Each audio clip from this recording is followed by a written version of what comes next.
gouvernement burkinabé a récemment accordé le statut de résidence permanente à plusieurs étrangers, une décision qui s'inscrit dans la dynamique d'ouverture et d'attractivité du Burkina Faso, une décision rendue possible par la loi numéro 012-2025/ALT relative donc aux conditions d'entrée et de séjour des étrangers au Burkina Faso. Selon les autorités, cette décision vise notamment donc à attirer des talents, encourager donc les investissements et favoriser le développement économique du pays. Mais plusieurs questions se posent.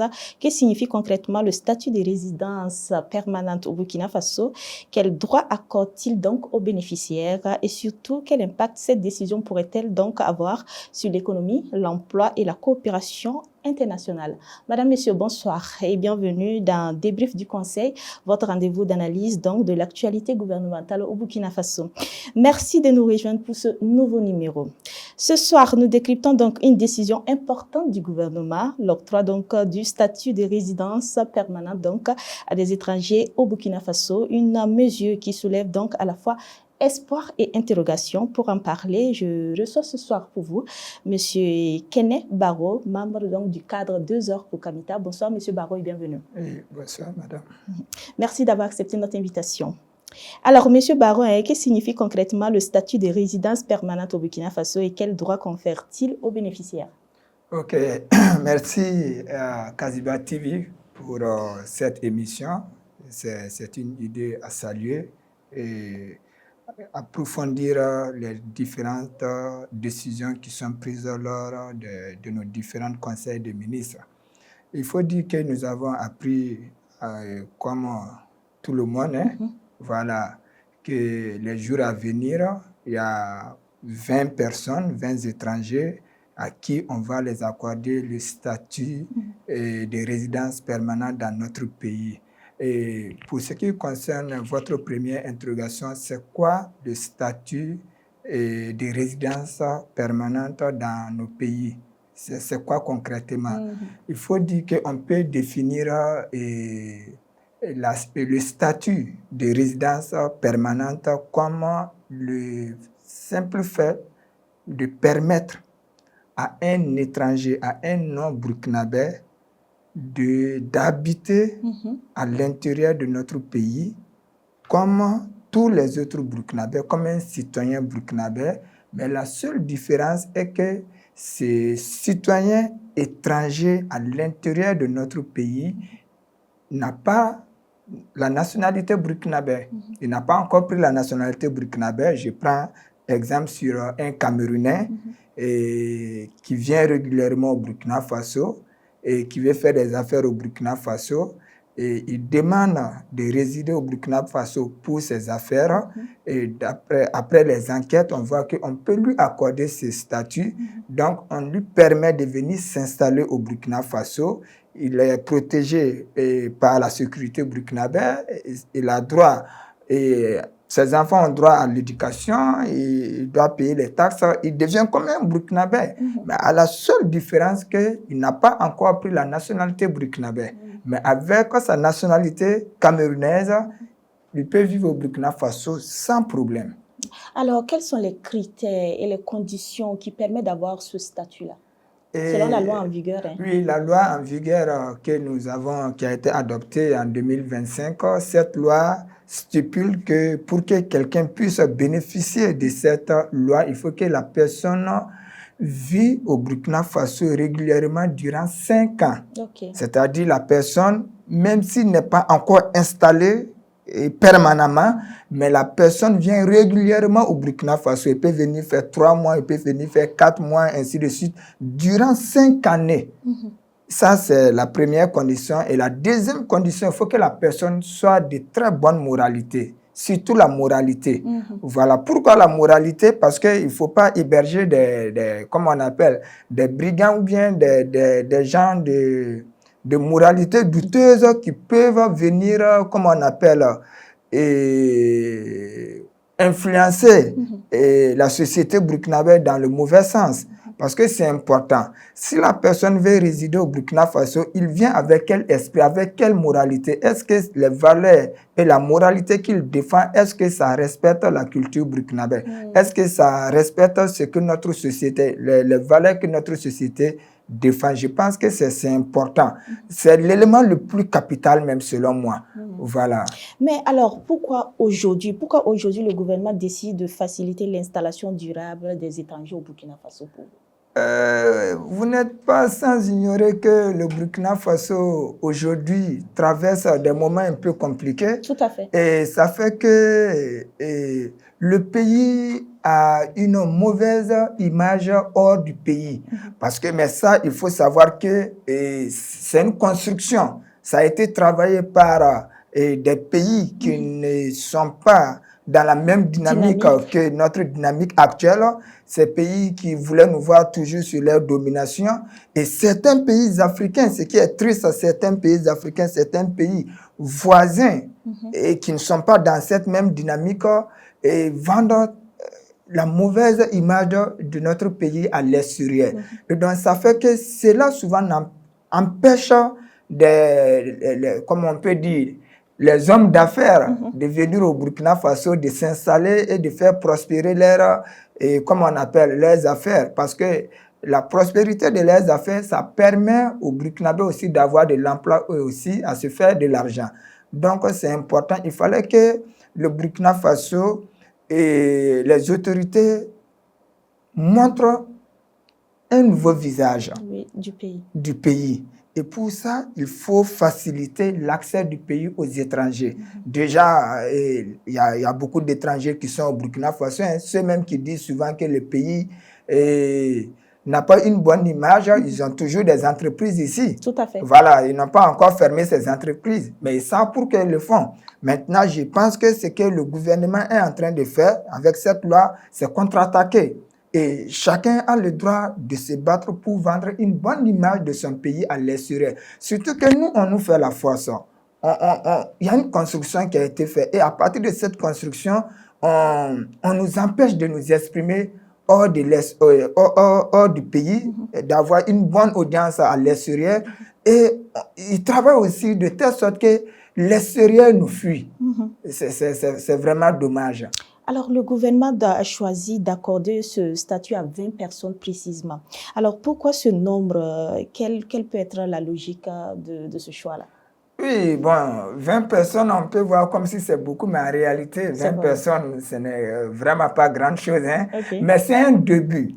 C'est un début parce que si tu vois, comment on appelle, le nombre de personnes que les États-Unis ou bien la Chine accordent pour installer dans leur pays pour les affaires, et ce n'est vraiment pas du jeu. Mais nous sommes dans une situation particulière. Donc, le pays est en train d'évoluer avec, en tenant compte de cette situation singulière qui nous a été imposée.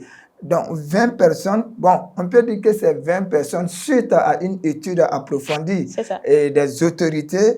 Ils ont jugé bon que ces 20 personnes répondaient aux lois, comme on appelle, aux règles qui peuvent les permettre de résider sur notre territoire. Et je pense que c'est suite à ça qu'on les a donnés. Mais aussi, c'est aussi... Et ce qui est bien dans cette affaire, parce que ça me rappelle en novembre, quand la diaspora africaine et même, comment on appelle, les afro-descendants sont venus des centaines au Burkina Faso. Nous, on attendait 1200, finalement, c'est 700, 800 qui sont venus.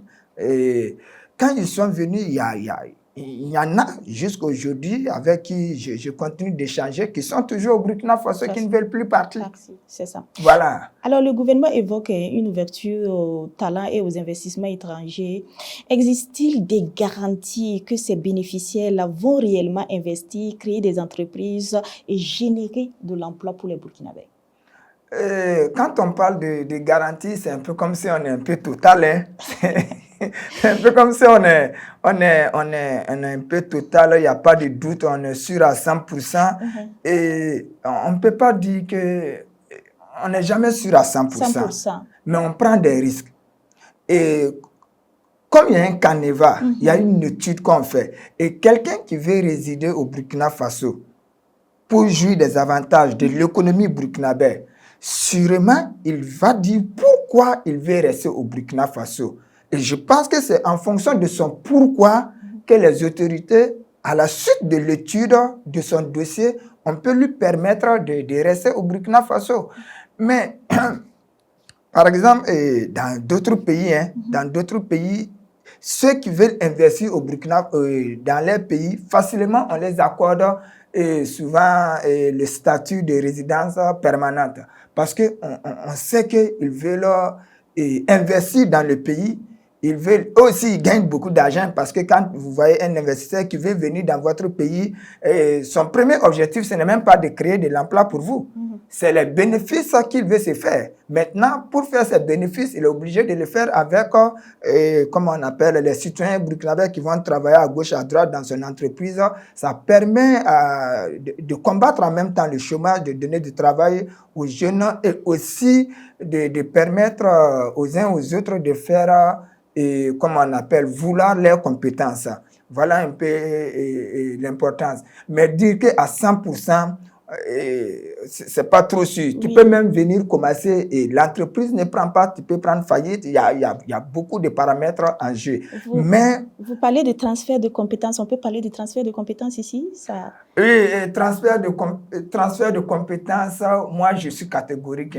Je suis catégorique. Transfert de compétences, pour moi, ça n'existe pas. Ça n'existe pas, c'est-à-dire il faut comprendre parce que le problème c'est quoi? Si moi, je prends un exemple, si je sais fabriquer ces bouteilles d'eau, et je viens dans ton pays, je t'apprends comment on fabrique ces bouteilles d'eau. Tu deviens mon concurrent direct. Tout à fait. Alors que si tu deviens mon concurrent direct, tu peux même me faire partir un jour et puis prendre le marché. Donc, cette affaire de compétences, de transfert de compétences là, c'est un jeu de dupes. Voilà. La compétence, on la crée, soit on la vole. Je pense que c'est ça. Et les Chinois l'ont très bien compris. Alors, dans un contexte sécurité sensible, comment l'État peut-il assurer que l'octroi de la résidence permanente ne présente aucun risque pour la sécurité nationale et les intérêts stratégiques du pays? Et là, la question est très fondamentale parce que le pays traverse des moments très difficiles. Et il ne faut pas être naïf de croire que tous ceux qui chantent le pays hors du Burkina Faso, qui apprécient, il ne faut pas qu'on soit naïf de croire dès les premiers moments qu'ils sont avec nous. Parce que cette question d'accorder le statut de résidence permanente à un individu peut même être un canal où les ennemis peuvent nous infiltrer. C'est ça. Donc, il faut que ça soit avec la plus grande rigueur. Avec la plus grande rigueur. Parce que c'est vraiment capital. Ceux qui sont en face, les objectifs ne changent pas, mais les méthodes changent. Parce qu'ils sont prêts à tout. Voilà, donc il faut être vraiment regardant là-dessus, regardant. Et même quelqu'un à qui les 20 personnes qui vont bénéficier de ce statut, bon, il faut les surveiller permanemment. Il ne faut jamais faire confiance à 100%. Voilà. Alors, nous sommes à la fin de notre émission. La dernière question, peut-on considérer cette décision comme le début d'une politique plus large visant donc à attirer davantage de talents, d'investisseurs étrangers au Burkina Faso et quels pourraient être les avantages et les défis? Oui, c'est déjà un très bon début qui peut mobiliser les jeunes Africains. Parce qu'il faut savoir qu'actuellement, le peuple qui a beaucoup plus de talent, c'est les Africains. Mais malheureusement, on est éparpillé à travers le monde. C'est ça le véritable problème. Et avec ce statut et l'UPN Farafina qui est en place là, ça peut être un canal pour attirer les Africains qui sont fiers d'être eux, mais qui ont des talents incroyables, souvent qui ne sont même pas valorisés, ou bien qui sont très peu valorisés en Amérique ou bien à travers le monde. S'ils se retrouvent au Burkina Faso plutôt, s'ils se retrouvent au Burkina Faso, ils peuvent faire vraiment des merveilles. Donc, je pense que c'est une opportunité qu'il faut vraiment, et il faut garder avec jalousie. Et voilà. Et aussi, il faut être confiant que ça va attirer les cerveaux et ça va faire des merveilles les années à venir. Monsieur Kenneth Barrow, merci beaucoup pour ces éclairages. Merci pour votre disponibilité. Je rappelle que vous êtes un membre du cadre 2 heures pour Kamita. Merci. Merci à vous, Valérie. Ainsi s'achève notre émission. Madame, Messieurs, merci de l'avoir suivi. Merci pour votre fidélité à Débrief du Conseil. Agréable soirée à toutes et à tous. À très bientôt pour un nouveau numéro. Bonsoir.